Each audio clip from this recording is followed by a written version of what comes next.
நம்முடைய கிறிஸ்டியன் லைஃப்பை பார்த்தீங்கன்னா, நம்ம கிறிஸ்தவன் ஆனதுலேருந்து பாஸ்டர் என்னன்னே தெரில, அந்த பாவ சிந்தையே வரமாட்டேங்குது எனக்கு இந்த போராட்டம்லாம் அப்படியே முடிஞ்சு போச்சு, அப்படியே என்னன்னே தெரில பாஸ்டர், டோட்டலாக என் மைண்டே மாறிடுச்சு, இப்போ என்னால் வேறு எதுவுமே தப்பே யோசிக்க முடியல அப்படின்னு இருக்கா? இல்லையே. ஒவ்வொரு நாளும் நம்ம மறுரூபம் அடைய வேண்டியிருக்கு, நம்ம பரிசுத்தம் அடைய வேண்டியிருக்கு, பாவத்தை மேற்கொள்ள வேண்டியிருக்கு. It's a continual process.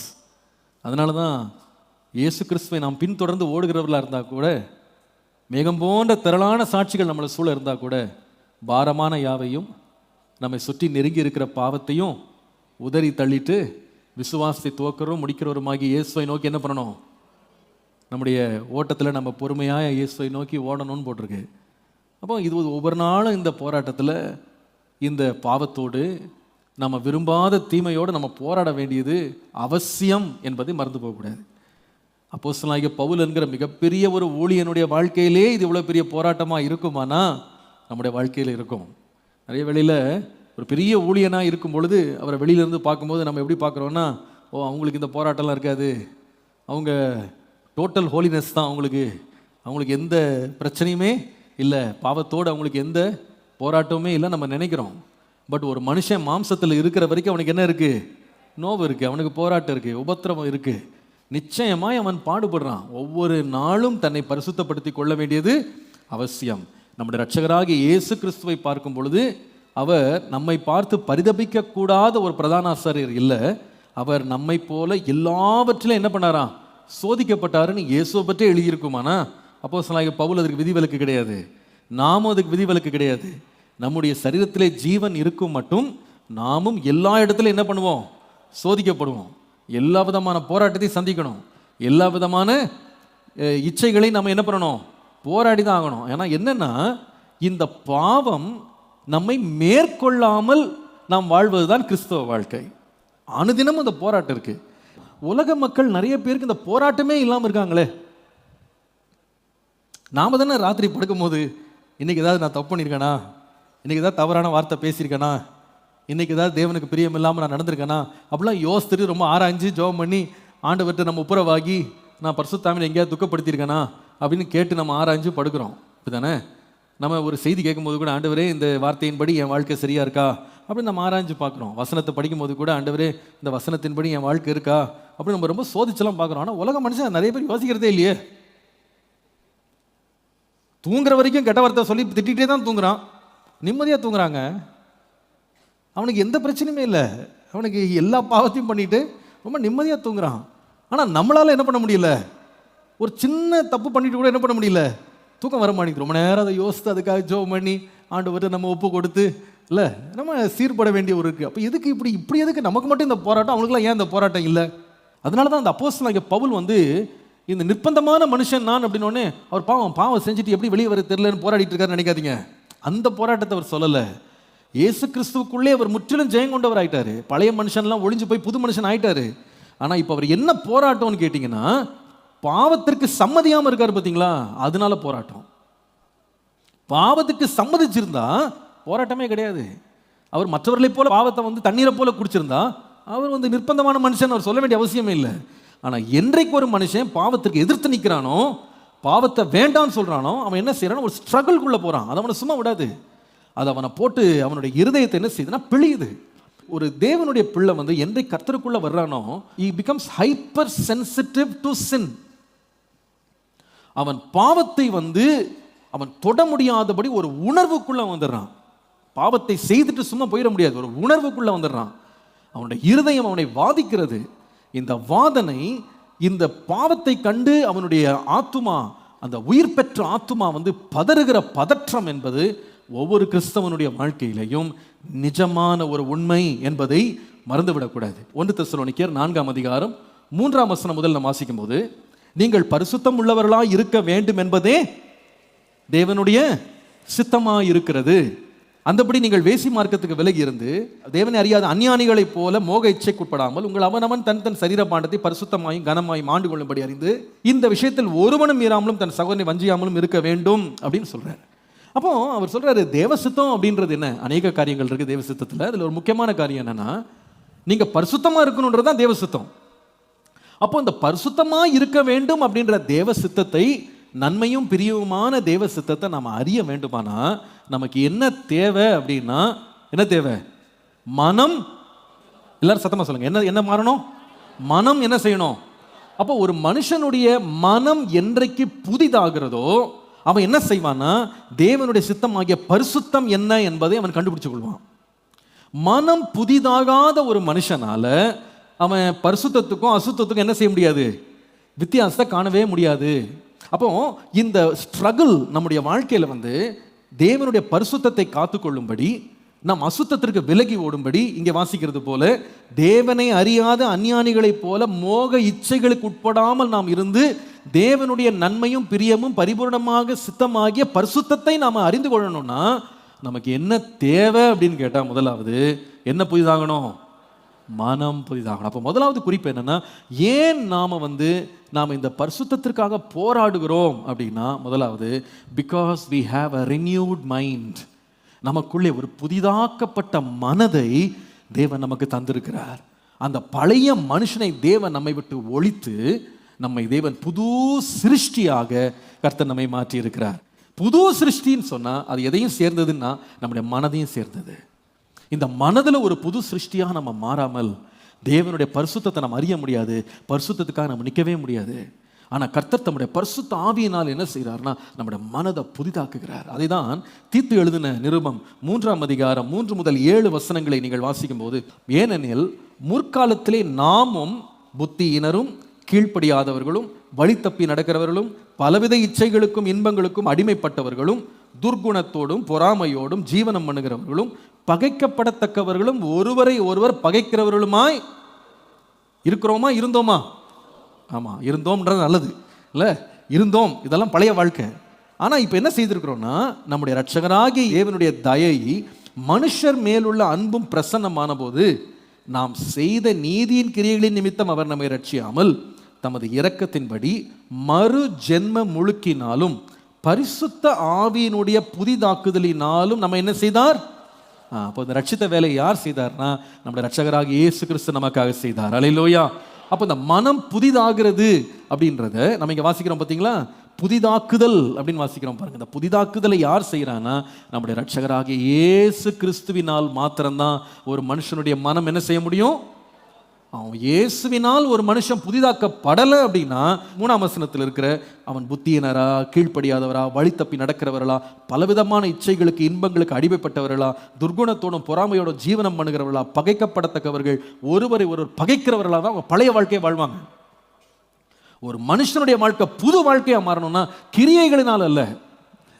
நிறைய பேர் கிரியையினால புதுசாயிரலாம் நினைக்கிறாங்க. See, that doesn't work. ஒருவேளை மனுஷனுடைய மாம்ச கிரியைகளால் ஒரு மனுஷனுடைய வாழ்க்கை மனம் புதிதாகி இருக்க முடியும் அப்படின்னா, நம்முடைய ஆண்டவர் நிச்சயமா என்ன பண்ணிருப்பார்னா, சிலுவையில் மரிச்சிருக்கவே மாட்டார். நம்முடைய பிரயாசத்தினாலே, நம்முடைய கிரியைகளினாலே நம்முடைய மனதை புதிதாக்க முடியாது அப்படின்னு கர்த்தர் அறிந்துதான் நம்முடைய ஒரே பேரான குமாரனை நமக்காய் தேவன் அனுப்பினார். அல்லேலூயா. நீங்க நிறைய பேர் நினைக்கிறாங்க, மனசை புதிதாக்குனா யோகா பண்ணா போதும், சில எக்ஸசைஸ் பண்ணா போதும், கொஞ்சம் தியானத்தில் உட்கார்ந்தா போதும், சில நாள் சாப்பிடாம இருந்தா போதும், விரதம் இருந்தா போதும், அல்லது எங்கேயாவது ஒரு இடத்துக்கு புனித பயணம் மேற்கொண்டா போதும், அல்லது ஒரு இருட்டறையில் அடைச்சி வச்சுட்டா அவங்க சரியாயிருவாங்க. அப்படிலாம் சரியாக முடியாது. மனுஷனுடைய கிரியைகளினாலெல்லாம் யாரும் புதுப்பிக்கப்பட முடியாது. கொஞ்ச நாளைக்கு முன்னாடி ஒரு அம்மா ஒரு கம்ப்ளைண்ட் பண்ணுறாங்க எங்கள் சர்ச்சில். அந்த அம்மா என்ன சொன்னா, அந்த அம்மா கண்ணு குருடு, ஹஸ்பண்டும் கண் குருடானவர், 2 பேரும் பிறவியில் குருடரானவர்கள், 2 பேரும் கல்யாணம் பண்ணி குழந்தைகள் இருக்கு. அந்த அம்மா எதுக்காக ப்ரேயர் ரிக்வெஸ்ட் எழுதி கொடுக்குறாங்கன்னா, எங்கள் ஹஸ்பண்ட் வேற பெண்ணை பார்த்துக்கிட்டு இருக்காருன்னு, என்னை விட்டுட்டு வேற பெண்ணை என்ன பண்ணுறாராம், என்ன பார்த்துக்கிட்டு இருக்காருங்க, கண்ணே இல்லைங்க பார்க்கறதுக்கு. அவர் சொல்கிறாராம், உன்னை எனக்கு பிடிக்கல, நான் வேற பெண்ணை என்ன பண்ண போகிறேன், கல்யாணம் பண்ண போகிறேன்னு மிரட்டுறாரு பாஸ்டர், நீங்கள் ஜோம் பண்ணுங்கன்னு. ஒரு அம்மா உண்மையாங்கன்னு பொய் சொல்ல, உண்மையாக சொல்கிறேன். அந்த அம்மா சொல்கிறாங்க, ஏங்க இந்த மனுஷனுக்கு கண்ணே இல்லைங்க, கண்ணை எடுத்துட்டதுனால, நீங்க காதை அடிச்சிட்டதுனால, வாயை அடிச்சிட்டதுனால நம்ம புதிதாகிட முடியாது. மனம் புதிதாகிற வேலை நம்முடைய சரீர கிரியைகளினால செய்ய முடியாது. அதை செய்கிறதற்கு வல்லமை உள்ள ஒரே ஒருவர் யாருன்னா, நம்முடைய இரட்சகராகிய இயேசு கிறிஸ்து. ஹல்லேலூயா. அவராலே தான் நம்ம என்ன செய்யப்படுறோம்னா, மறுரூபமாக்கப்படுறோம். முந்தி இதே தப்புங்க நான் ஆசையா செஞ்சேன், விருப்பமாக செஞ்சேங்க, கொஞ்சம் கூட மனசாட்சியில் பாதிக்கப்படாமல் செஞ்சேங்க. ஆனால் இன்னைக்கு பரிசுத்த ஆவியானவரால் என் மனது புதிதாக்கப்பட்ட பிறகு அதே தப்பு தாங்க, அதே சினிமா தான், அதே தவறு தான், அதே பாவம் தான், பக்கத்தில் போக முடியலங்க. இவ்வளவு நாள் என் ஆத்மா வந்து அந்த பாவத்தை செய்யும்போது பாவத்திலே செத்து கிடந்ததுனால எனக்கு உணர்வே இல்லைங்க. ஆனால் என்றைக்கு இயேசு கிறிஸ்துவினால் நான் புதுப்பிக்கப்பட்டேனோ, அவருடைய பரிசுத்த ஆவியினால் என்னுடைய ஆத்மா புதுப்பிக்கப்பட்டதோ, என்னோட மனசாட்சி புதுப்பிக்கப்பட்டதோ, இன்றைக்கு அதே தவிர நான் செய்கிறது பக்கத்தில் போனால் அது எனக்கு ஒரு போராட்டமாக இருக்கு. முன்னால் நான் போராடவே இல்லை, தவறு செய்யறதுக்கு போராடவே இல்லை. நான் இது வரைக்கும் யாரும் என்கிட்ட வந்து பாஸ்டர் நான் சிகரெட்டு குடிக்கிறதுக்காக எனக்கு ப்ரேயர் பண்ணுங்க அப்படின்னு சொல்லி யாரும் கேட்டதில்லை. ஒயின் ஷாப் போகலான்னு இருக்கான் பாஸ்டர், தடையில்லாமல் போயிட்டு வரணும்னு யாராவது ஜோம் பண்ணுங்கன்னு யாரும் கேட்டதில்லை. கேட்டிருக்காங்களா யாராவது? கேட்டிருக்காங்களா? இல்லை, கேட்டது கிடையாது. யாருமே கேட்க மாட்டாங்க. ஏன்னா அதுக்கு ஃப்ரீ வே, அது ஓப்பன் வே. அது தப்பு செய்யணுன்றவனுக்கு தடையே வர மாட்டேங்குதுங்க. சர்ச்சுக்கு வரணும்னு தடை வருது. புரியுதுங்களா? இப்போ பாருங்க, இப்போ நம்ம ஆராதனைக்கு முன்னால் கூட நம்ம ஜோம் பண்ணுறோம், ஆண்டவரே இந்த ஆராதனைக்கு வர்றவங்களெல்லாம் தடைகள் எல்லாம் விலக்கி கொண்டு வரோம். மற்றபடி தப்பு செய்கிற போகிறோம் எனக்கா ஜோம் பண்ணிருக்கானா? இந்த மாதிரி நீங்கள் தப்பு செய்யலான் இருக்க, தடை இல்லாமல் தப்பு செய்யணும் அப்படி நான் ஜோம் பண்ணுறான் இல்லையே. தடையே இல்லாமல் ஃப்ரீவேயாக இருக்குது அவனுக்கு. ஜெபமே பண்ணாமல் எல்லா கதவும் திறந்துருக்கு. இதோ திறந்த வாசலை வைத்திருக்கிறேன் அப்படின்ற மாதிரி போய் தாராளமாக செஞ்சுட்டு வந்துடுறான். போகும்போதும் தடை இல்லை, வரும்போதும் தடை இல்லை. ஆனால் நீங்கள் அதே பாவத்தை செய்யக்கூடாதுன்னு ஒரு தீர்மானம் எடுங்க. அதுக்கு என்ன போராட்டம் இருக்கும் தெரியுமாங்க? என்ன போராட்டம் தெரியுமா? நிறைய பேர் நினைக்கிறாங்க போராட்டம் எல்லாம் ஜெயிச்சிடலாம்னு நினைக்கிறாங்க. That's not true. இந்த மரண சரீரத்தோடு நான் போராடுறேன். நான் முன்னால் எப்படி இருந்தேன்னா போராட்டமே கிடையாதுங்க, எனக்கு தப்பு செய்யறதுக்கெல்லாம் போராட்டமே கிடையாது. ஆனால் இன்றைக்கோ நான் மறு ஜென்மம் பெற்றதுனால, நான் புதிதாக்கப்பட்டதுனால இதை நான் போராடுறேன். ஆனால் இந்த போராட்டத்தில் உங்கள் ஜெயத்தை கொடுக்கறதற்கு பரிசுத்த ஆவியானவர் நமக்கு துணையாக இருக்கிறார். பாருங்க, நான் நல்லா சொல்கிறேன், நிறைய பேர் வந்து self control, self confidence, self effort, சுய பிரயாசம், மனபலம், மன தீர்மானம் இதெல்லாம் வச்சுக்கிட்டு நினைக்கிறாங்க நான் இந்த பாவத்திலேருந்து மேற்கொண்டுடலாம். நான் உண்மையாக சொல்கிறேங்க, சுய பிரயாசத்தினால் அல்ல, நமக்காக எல்லாவற்றையும் செய்து முடித்த கர்த்தர் மேல் ஒருவன் சார்ந்து கொண்டு அவருடைய பரிசுத்த ஆவியின் பலத்தை அவன் பெற்றுக்கொள்வானால் இந்த உலகத்தை ஜெயிக்கிற பலனை கர்த்தர் நமக்கு தருவார். ஹல்லேலூயா, ஹல்லேலூயா. என்னை பலப்படுத்துகிற இயேசு கிறிஸ்துவினாலே எல்லாவற்றையும் செய்ய முடியும். நம்மை முற்றிலும் ஜெயம் கொள்ள பண்ணுகிறவர் அவர் தான் நம்ம மனதை வந்து மறுரூபப்படுத்துகிறார். நான் சொன்னது போல் நீங்கள் கண்ணை கட்டிடலாம், நீங்கள் காதை கட்டிடலாம், எங்க மேலே தலையிலேருந்து கால் வரைக்கும் நீங்கள் பேண்டேஜ் போட்டுருங்க, மேலேருந்து கீழே வரைக்கும் பூட்டு போட்டுருங்க. ஒரு தவறு செய்யாமல் இருக்க முடியும்னு நினைக்கிறீங்களா? நிச்சயமாக முடியாது. ஒரு முறை ஒருவர் சொன்ன சாட்சி எனக்கு ரொம்ப அதிர்ச்சியாக இருந்தது. அவர் வந்து இந்த பீடி பிடிக்கிற பழக்கம் அவருக்கு ரொம்ப பயங்கரமான பழக்கத்தில், அவர் அடிமைத்தனத்தில் இருந்தாராம்.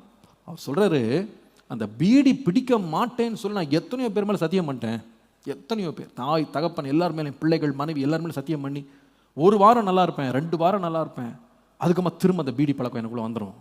அந்த 2 வீக்ஸ் 3 வீக்ஸ் தான் அந்த மனக்கட்டுப்பாடெல்லாம், அந்த 3 வீக்ஸ் தான். அதுக்கு மேலே என்னால் தாக்கு பிடிக்க முடியாது, என்னால் அதை மேற்கொள்ளவே முடியாது.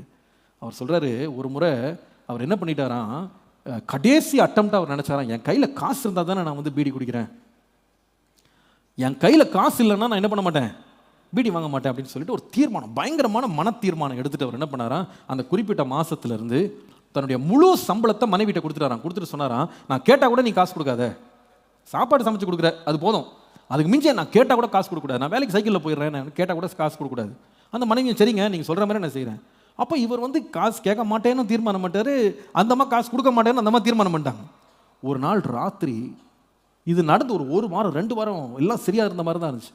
ஒரு 12 மணிக்கு மேலே அவரால் அந்த பீடியை அவரால் நினச்சிட்டு அதை வந்து விட முடியலையாம். என்ன பண்ணாரான்னு தெரியுமாங்க? என்ன பண்ணாரா சொல்கிற சாட்சி அப்படியே சொல்கிறேன். அவர் சொல்கிறாரு, அந்த வீட்டுக்கு வாசலுக்கு வெளியில் ஒரு சந்து முனை, அந்த சந்து முனையில் வந்து சில பேர் வந்து பக்கத்தில் உள்ள கடையிலிருந்து வந்து பீடி வாங்கிட்டு வந்து குடிச்சு அப்படி அங்கிட்டு கீழே போடுவாங்களாம். இவர் என்ன பண்ணாரா தெரியுமாங்க, ராத்திரி ஃபுல் இருட்டில் 4 காலில் இந்த மனுஷன் அப்படியே போய் அந்த இடத்துல தடவுனாராங்க.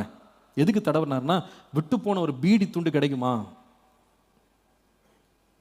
அவர் சொல்கிறார் சாட்சியில், அந்த பீடி துண்டுங்க யாரோ குடிச்சு போட்ட பீடி துண்டை எடுத்து வாயில் வச்சு ஸ்மோக் பண்ண பிறகு தான் அவரால் தூங்க முடிஞ்சுதான். அவர் சொல்ல, என்னால் கண்ட்ரோலே பண்ண முடியல, அதுக்கு மேலே என்னால் கண்ட்ரோல் பண்ண முடியல. அநேகருடைய வாழ்க்கையில் வந்து தங்களுடைய மாம்ச பலத்தையும் தங்களுடைய மன பலத்தையும் தங்களுடைய கட்டுப்பாடையும் வச்சுக்கிட்டு நான் பரிசுத்தமாக வாழ்ந்துடலாம்னு நினைக்கிறாங்க. நான் சொல்லுவேன், இதெல்லாம் நமக்கு முடியாதுன்னு சொல்லி தான் நம்மை பலப்படுத்தும்படி சர்வ வல்லமையுள்ள தேவன் நமக்காக சிலுவையில் நமக்காக மரித்தார். ஹல்லேலூயா. அவரை விசுவாசிக்கிற எவனும் அவன் பிழைப்பான். ஹல்லேலூயா. நீங்க உங்க பலத்தில் அல்ல, இன்னைக்கு சொல்லுங்க, இயேசுவே நீர் அனுப்பி கொடுத்த பரிசுத்தாவியின் வல்லமையை எனக்குள்ள தாரும். உலகத்தை ஜெயிக்கிற ஜெயத்தை எனக்கு தாரும் அப்பா. நான் பரிசுத்த வாழ்க்கையை வாழ்வதற்கு என்னோட மாம்ச பலத்தால் என்னால் முடியாது. மாம்சமும் ரத்தமும் பரலோக ராஜ்யத்தை சுதந்திரிக்கவே முடியாது. உம்முடைய பரிசுத்த ஆவியின் வல்லமையினால தான் நான் சுதந்திரிக்க முடியும் ஆண்டவரே. நான் சொல்லுவேன், நீங்க எந்த மனுஷ பலத்தையோ எந்த மனுஷ ஞானத்தையோ நீங்க சார்ந்து கொள்ளாம இன்றைக்கு ஒரு தாகத்தோட பரிசுத்த ஆவியானவரே என் மேல இறங்கி வாரோம், உம்முடைய வல்லமை என் மேல தாரோம்ப்பா, உம்முடைய அபிஷேகத்தை என் மேல தாரோம்ப்பா, உம்முடைய வல்லமையினால் என்னை தரிப்பியும் ஆண்டவரே அப்படின்னு கேட்டு பாருங்க. அந்த வல்லமையின் ஆவியானவர் நம்ம மேல் இறங்கி வருவார். ஆனால் சகல மனதையும் புதுப்பிக்கிற ஆவியானவர் நம்மை உயிர்ப்பித்து சகலவற்றையும் ஜெயிக்க தேவன் உதவி செய்வார். அல்லேலூயா. நம்முடைய மனம் புதிதாக உதவி செய்வார். இன்னைக்கு ஆண்டவர் யாரோ ஒரு மனுஷனோட பேசிக்கொண்டிருக்கலாம், ஒரு பிள்ளையோடு பேசிக்கொண்டிருக்கலாம்.